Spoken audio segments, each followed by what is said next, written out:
আল্লাহ পাক আমার নবী পাকের কত সম্মান দিয়েছে দেখো।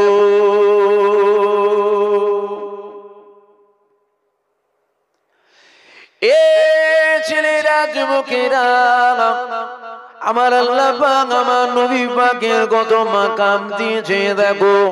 আমার আল্লাহ পাক আমার নবী পাককে দুনিয়া জমিনে পাঠিয়ে দিল।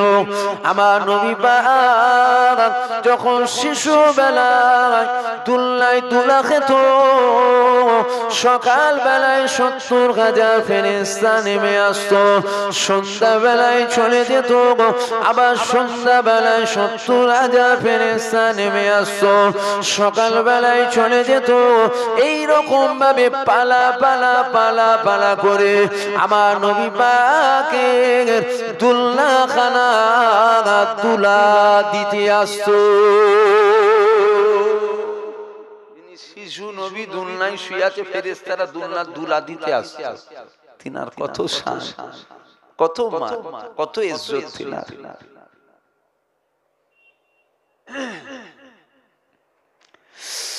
এ ছেলেরা যুবকেরা কেনই বা নবীর কথা বলবো না, কেনই বা নবীর আলোচনা করবো না, কেনই বা নবীর মাকাম শোনাবো না।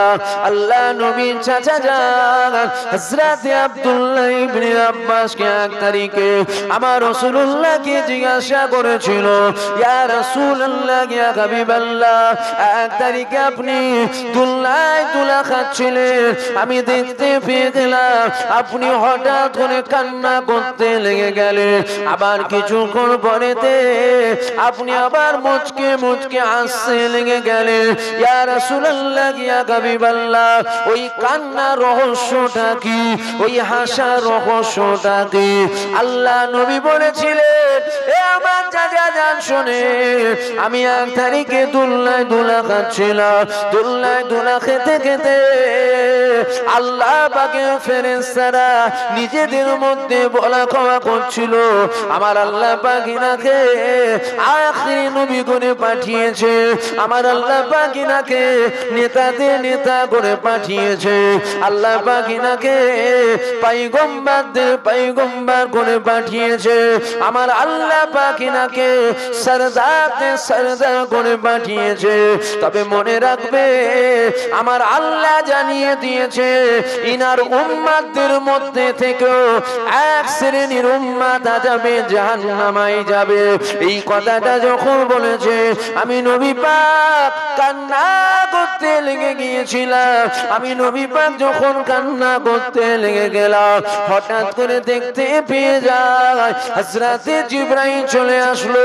আমি নবী পাক আমাকে এসে বলতে লেগে গেল, ইয়া রাসূলুল্লাহ ইয়া হাবিবাল্লাহ, আপনি কাঁদবেন না, আপনি কাঁদবেন না, কেননা আল্লাহ পাক জানিয়ে দিয়েছে আপনার ওই সমস্ত উম্মত যদি একবার আমার আল্লাহ দরবারে তওবা করে নেয়, খালিস দিল থেকে মাফ চেয়ে নেয়, আমার আল্লাহ পাক জানিয়ে দিয়েছে পাহাড় পাহাড় গুনাহ যদি থাকে ওই গুনাহকে আমার আল্লাহ মাফ করে দেবে। যখন এই কথাটা শুনলাম আমি নবী আবার হাসছিলাম। কত মহব্বত করে হুজুর আমাদের নবী, কি শুধু আমার না আমাদের সবার? জোরে বলেন, জোরে বলেন। নবী কি শুধু আমি নবীকে ভালোবাসি না আমরা সবাই ভালোবাসি? শুধু মুখে বললে হয় না, কিন্তু মুখে বললে হয়, একটু কাজেও দেখাতে হয় যে না আমি ভালোবাসি, একটু কাজেও দেখাতে হয়। এ ছেলেরা যুবকেরা, এ আমার নবী পাকের প্রেমিকেরা, আল্লাহ পাক আমার নবী পাকের কত মাকাম দিয়েছে দেখো। আমার নবী পাকের আল্লাহ কত সম্মান দিয়েছে, আমার নবী পাকের আল্লাহ কত ইজ্জত দিয়েছে দেখো। আমার নবী পাককে আল্লাহ যখন দুনিয়ায় পাঠালো, আমার নবী পাক আস্তে আস্তে বড় হতে লেগে গেল।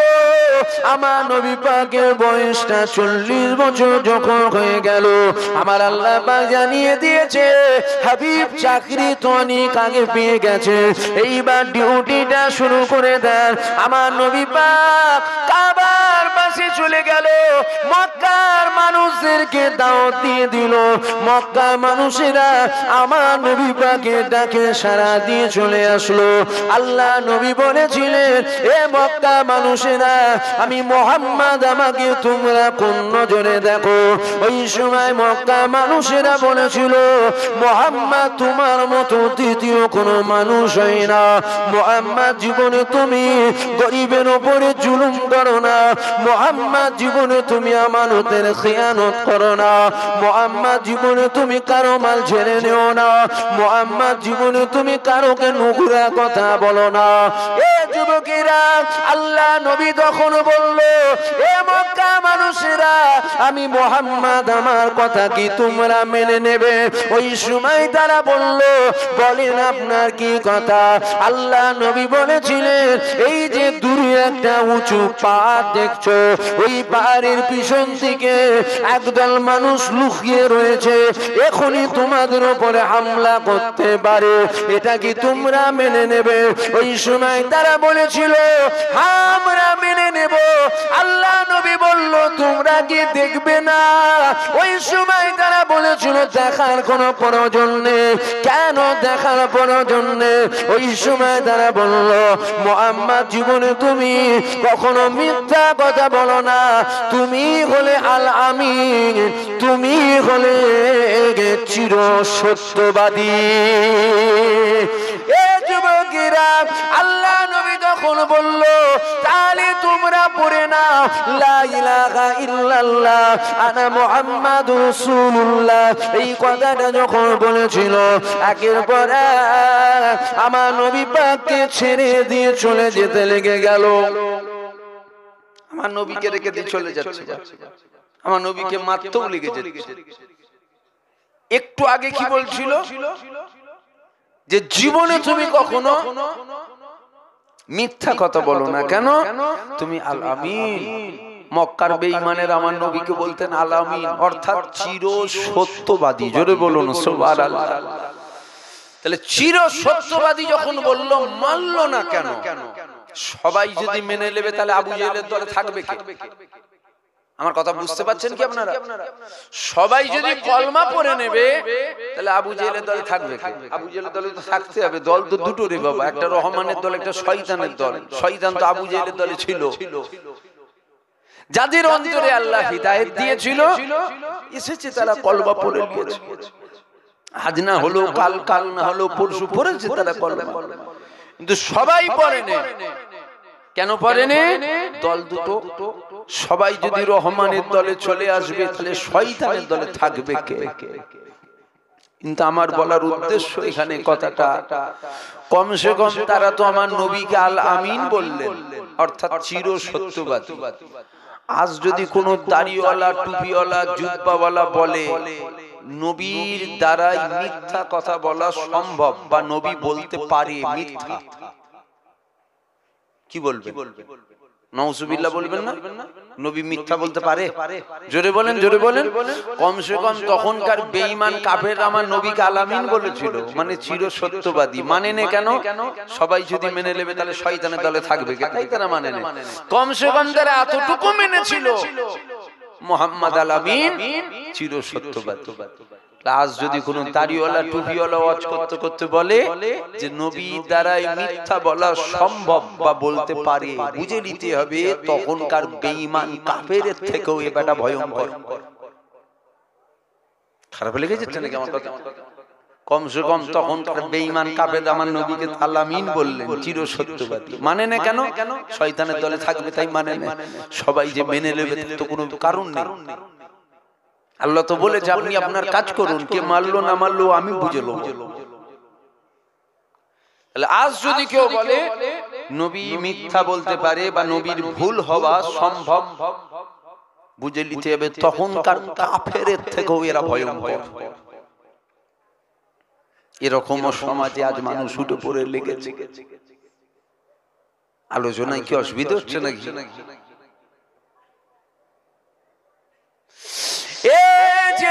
যুবকেরা, আল্লাহ পাক আমার নবীর কত মাকাম দিয়েছে, আল্লাহ পাক আমার নবীর কত তাজিম দিয়েছে, আল্লাহ পাক আমার নবীর কত ইজ্জত দিয়েছে, আমার নবী পাকের আল্লাহ কত সম্মান দিয়েছে। দেখো আল্লাহ পাক পবিত্র কালামুল্লাহর মধ্যে কম বেশি 82 জায়গায় আমার আল্লাহ নামাজের কথা জানিয়ে দিয়েছে। বান্দা নামাজ কায়েম করো, বান্দা নামাজ কায়েম করো, বান্দা নামাজ কায়েম করো, বান্দা নামাজ কায়েম করো। এ যুবকেরা, তরুণীরা, যান পবিত্র কালামুল্লাহটাকে নিয়ে যান, কোন হাফিজের কাছে যান, কোন মাওলানার কাছে যান, কোন মুফতির কাছে যান, গিয়ে জিজ্ঞাসা করেন আমার আল্লাহ পাক পবিত্র কালামুল্লাহর মধ্যে 82 জায়গায় নামাজের কথা বললো, এই নামাজটাকে কিভাবে পড়বো আমার আল্লাহ পবিত্র কোরআনের মধ্যে কোথায় বলেছে? শুনছেন তো কত জায়গায় নামাজের কথা? 82 জায়গায়। গ্রামে আলেম ওলামা নিশ্চয়ই আছে, একদম ফাঁকা ময়দান তো এমন তো নয় রে বাবা। যান কোরআন শরীফ নিয়ে বলবেন আল্লাহ তো কোরআনে 82 জায়গায় নামাজের কথা বলেছে। এই নামাজটা পড়বো কিভাবে একটু কোরআন থেকে দেখে দেন তো আল্লাহ কোথা বলেছে। এই যুবকেরা, কোন আলেমের গাড়ির মাজান নাই, কোরআন থেকে নামাজের স্টাইল বার করে দেবে। কেননা আল্লাহ কোরআনে নামাজের কথা বলেছে, নামাজের পড়ার পদ্ধতিটা কিন্তু আল্লাহ বলেনি। এ ছেলেরা, যুবকেরা, তাহলে আমরা নামাজ পড়বো কিভাবে, আমরা কিভাবে নামাজ কায়েম করবো? ও রাব্বি আল্লাহ, আপনি তো বললেন নামাজ কায়েম করো। আল্লাহ পাক আমি নামাজ পড়বো কিভাবে? আল্লাহ পাক কোরআনের মধ্যে অপর জায়গায় জানাচ্ছে, আমি আমার দোস্তকে পাঠিয়ে দিলাম, অর্থাৎ আমার নবী পাককে আল্লাহ পাঠালো। আল্লাহ পাক কি করে পাঠালো? উসওয়াতুন হাসানা করে পাঠালো। আমার আল্লাহ কি করে পাঠালো? আমার আল্লাহ মডেল করে পাঠালো। নামাজ পড়বে নবীকে দেখো, রোজা রাখবে নবীকে দেখো, হজ করবে নবীকে দেখো, যাকাত দেবে নবীকে দেখো, ব্যবসা করবে নবীকে দেখো, দাড়ি রাখবে নবীকে দেখো, টুপি পরবে নবীকে দেখো, পাগড়ি পরবে নবীকে দেখো, সংসার করবে নবীকে দেখো, বাচ্চাদের কেমন ভাবে মানুষ করবে নবীকে দেখো। নবী যেভাবে করেছে বা যেভাবে আদেশ করেছে ওই রকম ভাবে তোমরা করো। অর্থাৎ নামাজ পড়বে কিভাবে? আল্লাহ নবী যেভাবে পড়েছে, কখন সূরার সাথে সূরা মিলাবে আল্লাহ নবী যখন মিলিয়েছে, কখন রুকুতে যাবে আল্লাহ নবী যখন গিয়েছে, কখন সিজদাতে যাবে আল্লাহ নবী যখন গিয়েছে। তোরা যদি নবী পাককে ফলো করো, নবীর দেখানো স্টাইলে তোরা যদি নামাজ পড়তে পারি, তোদের নামাজ আমি আল্লাহ কবুল করে নেব, আর ওই নামাজের বিনিময়ে আমি আল্লাহ জান্নাত দিয়ে দেব। আল্লাহু আকবার, আল্লাহু আকবার। বুঝতে পারছেন আমার কথা? আপনারা শুনছেন তো? আপনারা বুঝতে পারছেন না? নামাজ পড়বেন কাকে দেখতে হবে? কথা বলছেন না কেন? শুনলেন কি শুনছেন?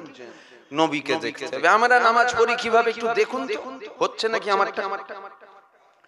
আমরা নামাজ পড়ি, নামাজে দাঁড়ালাম, নিয়ত করলাম, সূরার সাথে সূরা মিলালাম, মিলাবার পর রুকুতে যাই, রুকু থেকে উঠি, তারপরে সিজদাতে যাই। আমি নামাজটা পড়বো, দেখুন তো হচ্ছে নাকি নামাজটা? এইভাবে আপনারা পড়েন তো? আপনারা তো এইভাবে নামাজ পড়েন, আমিও পড়ি এইভাবে। কিভাবে? নামাজে দাঁড়ালাম, সূরার সাথে সূরা মিলালাম, রুকুতে গেলাম, রুকু থেকে উঠলাম, তারপরে সিজদায়। এটা পড়ার পদ্ধতি। এখন আমি পড়ছি, নামাজে দাঁড়ালাম, ডাইরেক্ট চলে যাব সিজদায়, সিজদায় গিয়ে আমি আত্তাহিয়াত পড়ব। হবে না? ঠিক বলছেন? আচ্ছা, কেন হবে না? আল্লাহ তো কোরআনে 82 জায়গায় বলছে নামাজ কায়েম করো, নামাজ কায়েম করো, নামাজ কায়েম করো, নামাজ কায়েম করো, নামাজ কায়েম করো। আমি কিভাবে কায়েম করব আমি তো জানি না। আল্লাহ বলেছে নামাজ কায়েম করো, আমি একটা সিজদা দেব, দৌড়ে যাব, যে একটা চা খেয়ে নিয়ে এসে তারপর দ্বিতীয় সিজদা দেব। কেন হবে না? নবী ওভাবে পড়েন। নবী যদি আগে রুকুতে না গিয়ে আগে সিজদায় যেত, পৃথিবীর মানুষের জন্য আগে রুকু নয়, আগে সেজদা হতো। জোরে বলুন সুবহানাল্লাহ। নবী যেভাবে পড়েছে ওইভাবে পড়তে হবে। নবী এভাবে পড়েনি, তাই ওইভাবে নামাজ হবে না। নবী যদি রুকুতে না গিয়ে সেজদায় যেত, পৃথিবীর মানুষের জন্য নামাজ পড়ার স্টাইল হতো আগে রুকু নয়, আগে সেজদা। কেন? নবী আগে সেজদায় গেছে। আমার কথা বুঝতে পারছেন আপনারা? হাম বলে বাদ বলে আমরা যখন কথা বলি, এটা কথা বলা হয়। হুজুর যখন কথা বলেন ওটা শরিয়াত হয়ে যায়। জোরে বলুন সুবহানাল্লাহ। আমরা কথা বলি, এটা সাধারণ কথা বলা হয়। আর হুজুর পাক যখন কিছু বলতেন, হুজুর পাক যখন কিছু করতেন, ওটা শরিয়াতের নিয়ম কানুন হয়ে যেত। জোরে বলুন সুবহানাল্লাহ। কি বুঝছেন? নবীর সম্মান কে বাড়াচ্ছে? আল্লাহ তো 82 জায়গায় নামাজের কথা না বলে 81 জায়গায় বলতে পারতো। ভালো করে শুনবেন, ওয়াজ শোনার অভাব নেই। আল্লাহ করে হুজুরে ছড়াছড়ি, হরেক মাল 5 টাকা টাইপের হয়ে গেছে এখন। হুজুরের অভাব নেই। আল্লাহ 82 জায়গায় নামাজের কথা না বলে 81 জায়গায় বলতে পারতেন। আর এক জায়গায় 81 জায়গায় যে নামাজের কথা বললাম, ওই নামাজটা এই পদ্ধতিতে পড়তে হয়, এইভাবে পড়বি তোরা। আল্লাহ বলেন না পড়বো কিভাবে? আল্লাহ বলছে হাবিবকে দেখো না, আমার হাবিবকে দেখো, আমার হাবিব যেভাবে পড়েছে ওইভাবে পড়ো। তাহলে এতে নবীর সম্মান আল্লাহ বাড়াচ্ছে না কমাচ্ছে? এবার যদি কোনো ছোট লোকের বুক ফাটে, কিচ্ছু হবে না। ছেলেরা, যুবকেরা, যেমন সারা পৃথিবীর কুকুরগুলো যদি একদিকে হয়ে যায়, একদিকে হয়ে গিয়ে চাঁদের দিকে তাকিয়ে খেউ খেউ করে, যেমন চাঁদের কোনো যায় আসে না, আজও সারা পৃথিবীর কুকুরগুলো খেউ খেউ করেছে। আমার নবী পাকের সম্মান কমাবে বলে, আমার নবী পাকের সম্মান কমানো যাবে না। কেননা সম্মান দেনেওয়ালা আল্লাহ, সম্মান দেনেওয়ালা আল্লাহ। অত ইজ্জু মান তাশা, অত জিল্লু মান তাশা। ইজ্জতের মালিক আমার আল্লাহ, বেইজ্জতির মালিক আমার আল্লাহ। আমার নবী সম্মান দিয়েছেন আমার আল্লাহ। পৃথিবীর কারো ক্ষমতা নাই তার সম্মানকে কমাবে। এ যুবকেরা, তরুণীরা, আল্লাহ কত সম্মান দিল। আল্লাহ ঈসা নবীকে বলল, এ ঈসা তুমি তোমার উম্মতের নবী।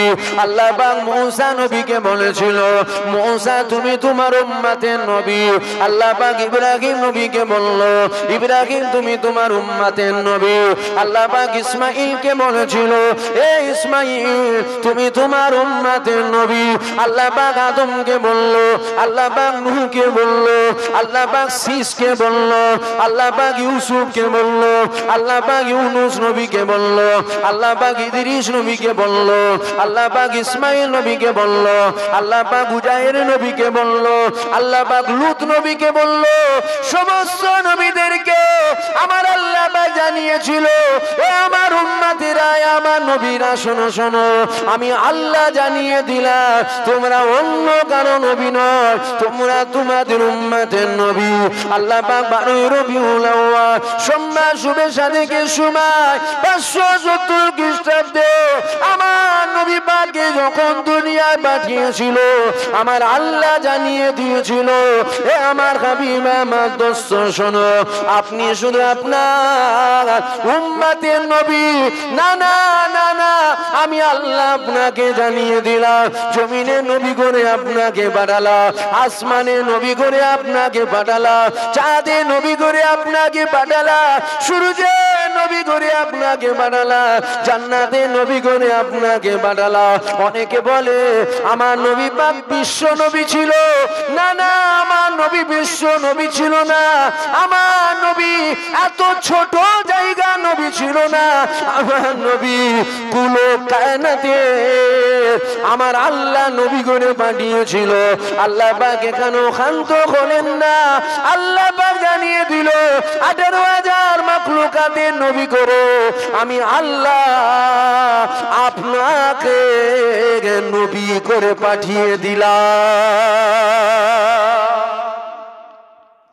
সমস্ত নবীরা উম্মত কওমের ছিল, আমার নবী নবীদের নবী ছিল।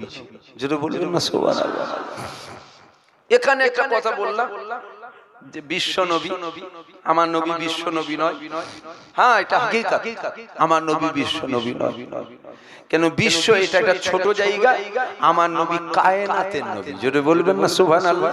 এটা বললে ঈমান চলে যাবে এমনটাও নয়। আমরা বুঝি না বা বুঝতে পারি না, আমরা আবেগে বলে ফেলি বিশ্ব নবী দিবস, বলে ফেলি না? আরে আমরা হুজুরাও বলে, আমি নিজেও বলে ফেলি বিশ্ব নবী, কিন্তু হাকিকত তো এটা বিশ্ব ছোট। বিশ্বে মিলে, সারা বিশ্ব মিলে একটা খেলা হয় জানেন না, বিশ্বকাপ। সারা বিশ্ব, বিশ্ব তো ছোট, আমার নবী কি শুধু বিশ্ব নবী না, জান্নাতের নবী তো আমার নবী। জোরে বলবেন না সুবহানাল্লাহ। জাহান্নামের নবী আমার নবী, কায়নাতের নবী আমার নবী, আলামিনের নবী আমার নবী। আমার নবী বিশ্ব নবী নয়, আমার নবী কুল কায়নাতের নবী। জোরে বলুন সুবহানাল্লাহ। এটা বলা ফতোয়া দিচ্ছি না, এটা সচরাচর মানুষ বলে ফেলে। কিন্তু ভেবে দেখুন তো, বিশ্বটা তো ছোট, কায়নাতটা তো বড়। আমার নবী ছোট জায়গার নবী নয়, আমার নবী কুল কায়নাতের নবী। জোরে বলুন সুবহানাল্লাহ। এ ছেলেরা, যুবকেরা, এ আমার নবী পাকের প্রেমিকেরা, আল্লাহ পাক আমার নবীর কত সম্মান দিয়েছে দেখো, আল্লাহ পাক আমার নবীর কত তাজিম দিয়েছে দেখো। আলোচনা কি ঘুরিয়ে দেবো? আলোচনা অসুবিধা হলে বলেন, ঘুরিয়ে দিচ্ছি, অন্যদিকে বেরিয়ে চলে যায়। যদি বলেন অসুবিধে, অসুবিধে কেন হবে? কত দাড়িওয়ালার অসুবিধে হয় জানেন? বুঝতে পারছেন না? কত দাড়িওয়ালার অসুবিধা হয়। নবী নবী করছে কেন? নামাজের কথা বলবে না, অত নবী নবী করছে, কতজনের অসুবিধা হয় জানেন? নামাজ আল্লাহ ফরজ করেছে।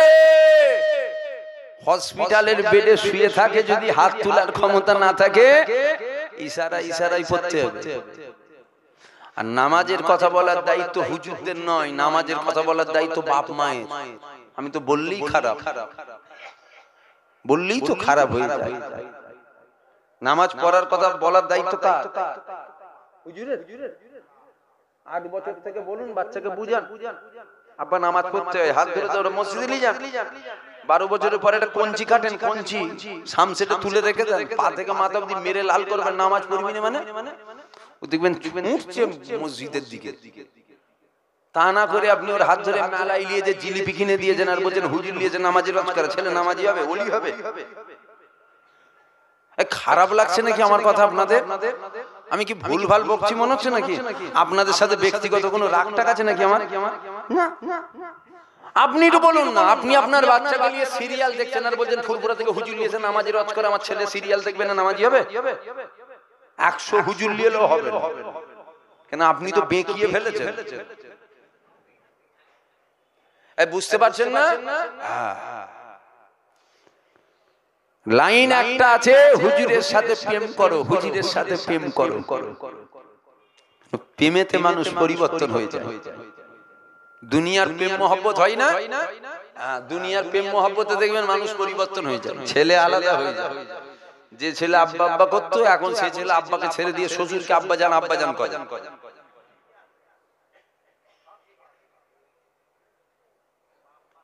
এই রাগ হচ্ছে নাকি আপনাদের আমার কথা? আমার যেন মনে হচ্ছে মুখগুলো একটু শুকিয়ে শুকিয়ে যাচ্ছে। হুজুরটা কি শুরু করলো বলতে কি শুকলে হবে না, যেটা বাস্তব সেটাই তো বলছি। মানে এমন প্রেম করে ফেলেছে না, বুড়ো মরেও না। তাহলে এখন উপায় একটাই আছে, নবীর সাথে প্রেম করো। যখন প্রেম হয়ে যাবে তখন আপনার বিবেক আপনাকে বলবে, তুমি যাকে ভালোবাসো তোমার নামাজ কাজা করাতে তিনি তো খুশি নয়, তুমি কাজা করছো কি করে? যখন তোমার দিলে এটা জাগবে তখন তুমি নামাজ ছেড়ে আর থাকতে পারবে না। এই একটাই উপায়। কেন আমাদের দিল থেকে প্রেমের কানেকশন কেটে যাচ্ছে, তাই তো এগুলো হচ্ছে। এ ছেলেরা, যুবকেরা, এ আমার নবী পাকের প্রেমিকেরা, আল্লাহ পাক আমার নবীর কত সম্মান দিয়েছে। দেখো আল্লাহ পাক নামাজকে ফরজ করেছে।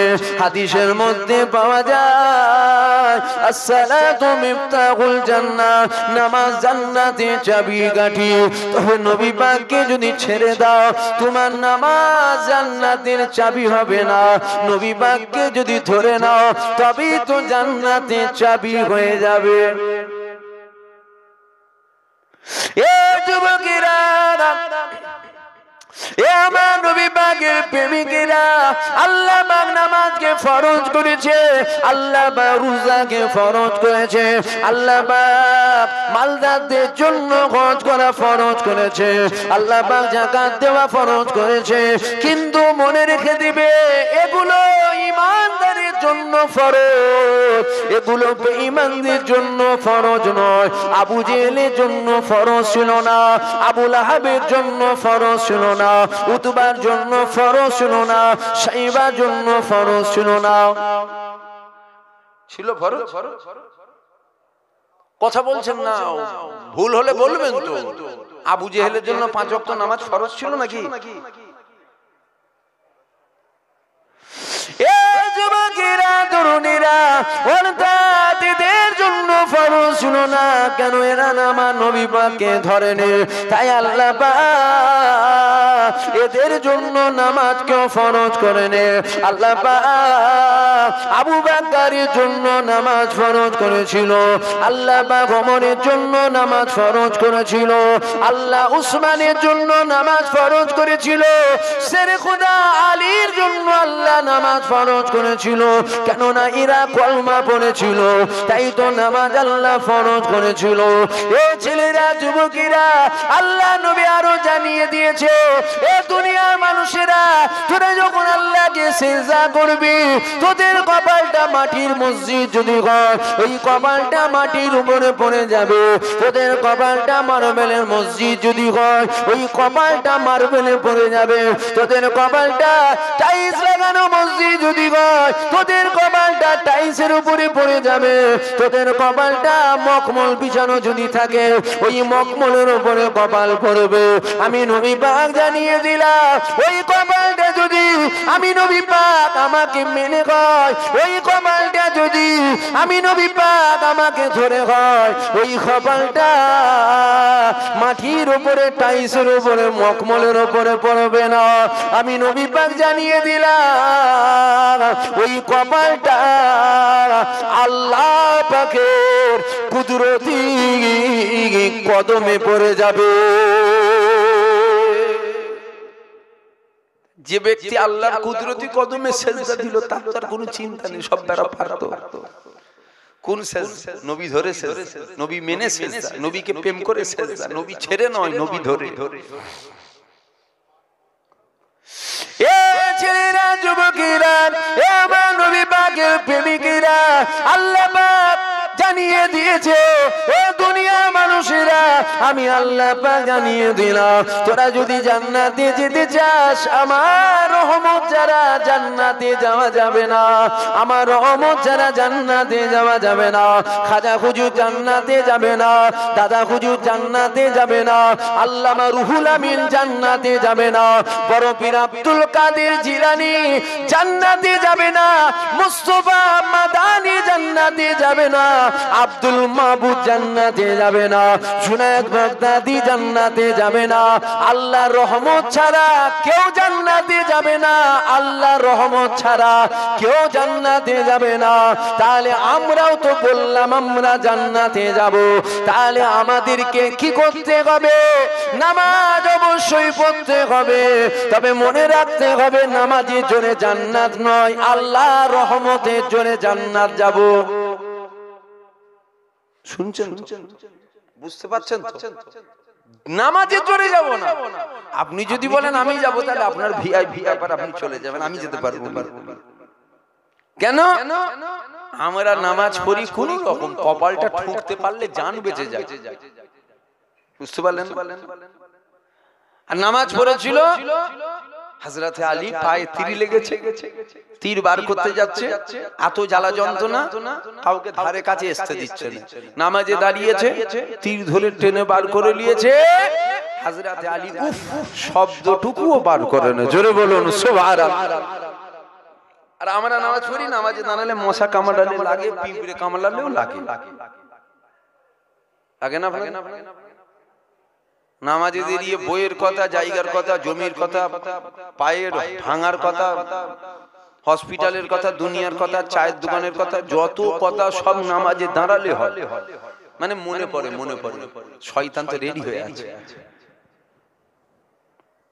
তাহলে নামাজ দেখিয়ে যাওয়া যাবে না। আমরা আল্লাহর রহমতে যাব, বলেন ইনশাআল্লাহ, জোরে বলেন রহমতে যাবেন তো আপনারা। নামাজ যাকাতে যাবেন না, জানো জাহান্নামের কোন জায়গায় পড়ে থাকবেন খুঁজে পাওয়া যাবে না। নামাজ যাকাতে যাবেন। নামাজ আল্লাহ আছে কোন রকম, আপনার হুকুম কোন রকম করতে পেরেছি, ঠিকঠাক হয় না। রোজা কোন রকম হয়েছে, দেখাবার মতো নয়, দেখাতে পারবো না। হজ কোন রকম ঠেলে ঠুলে হয়ে গেছে, দেখাবার মতো নয়। তবে মনে বড় আশা আপনার রহমত হবে, আপনার রহমতে আমরা জান্নাত যাব, বলেন ইনশাআল্লাহ।